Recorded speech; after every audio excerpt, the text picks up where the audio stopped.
Som la companyia Bufanúvols i us presentem avui un espectacle, un conte, una història, la de l'ocell d'argent i la princesa preciosa. Una història bonica va succeir fa molt de temps. En un castell d'una muntanya plena de flors hi vivia una noia encantadora que dansava i ballava i encomanava la seva alegria a tothom. Avui, si sona la música, potser la princesa ens vindrà a saludar.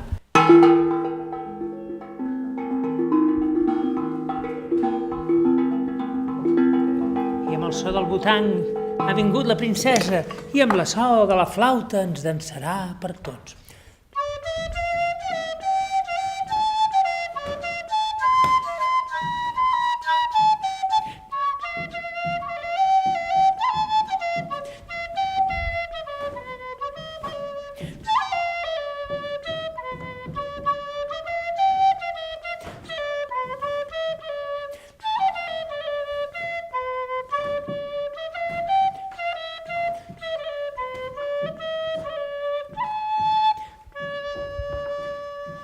La princesa era molt feliç i dansava i cantava, però era també molt matinera a l'hora de llevar-se i molt d'hora anar a dormir.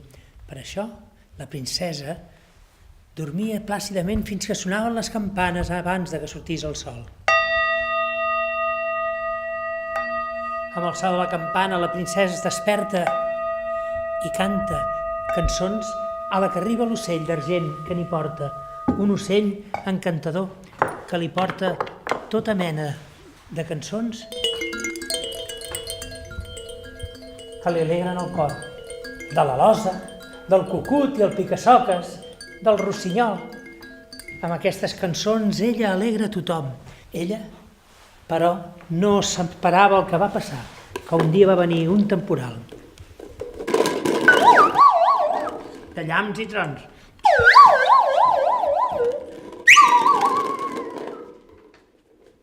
I la princesa es temia el pitjor. La princesa va patir tota la nit pensant, potser no vindrà amb aquest temporal, com ho faré?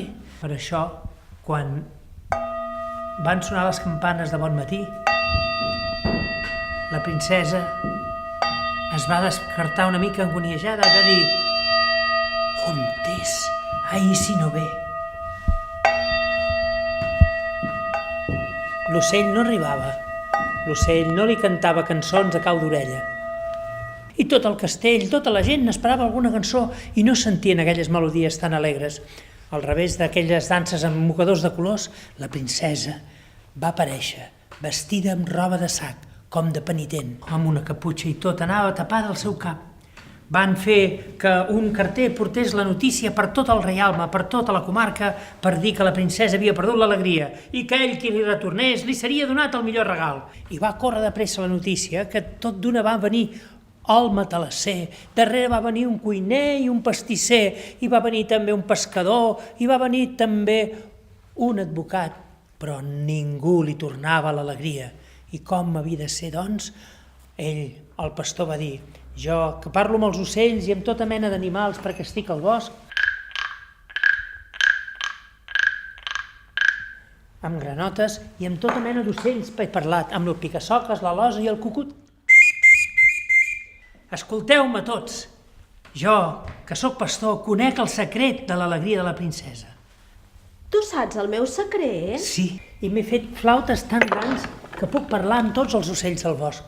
I ells són ells que m'han dit que l'ocell d'argent és el que et porta l'alegria. Aquest qui de bon matí cada dia et porta una cançó i tu la prens i l'encomanes a tothom.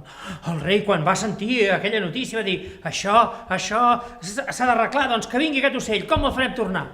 Només hi ha una manera, que soni les dues flautes alhora. Amb aquest so no s'hi podrà resistir i vindrà volant.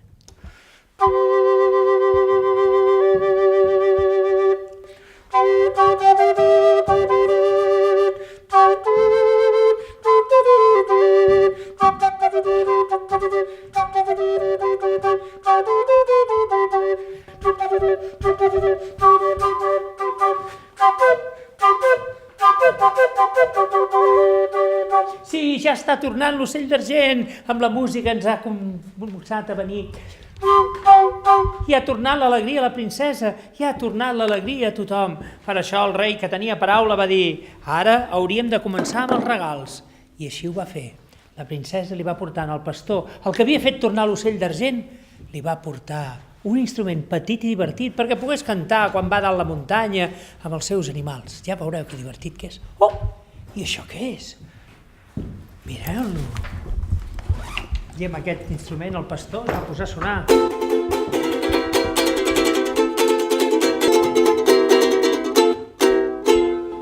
I a més de l'ukelele li van portar un de molt més antic i bonic i més desconegut. Era el saltiri d'arc. Què tenim aquí? Tenim el saltiri d'arc. Un instrument antic i bonic que fa calmar el cor de tothom.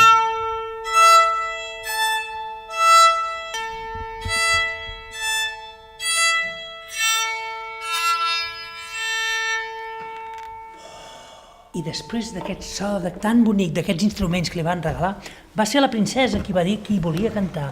I va cantar una cançó explicant quin era el secret de la seva alegria. Si ens deixéssim de romanços i ens estiméssim com cal, el món podria ser un paradís terrenal. El món podria ser un paradís tan lleig, el món podria ser un paradís. Quin és el secret? Si tothom sabés aquest petit secret, el de pensar en els altres i oblidar-se un poquet, no caldria metges ni estupefaent, tots viuríem més que contents, tots viuríem més que contents.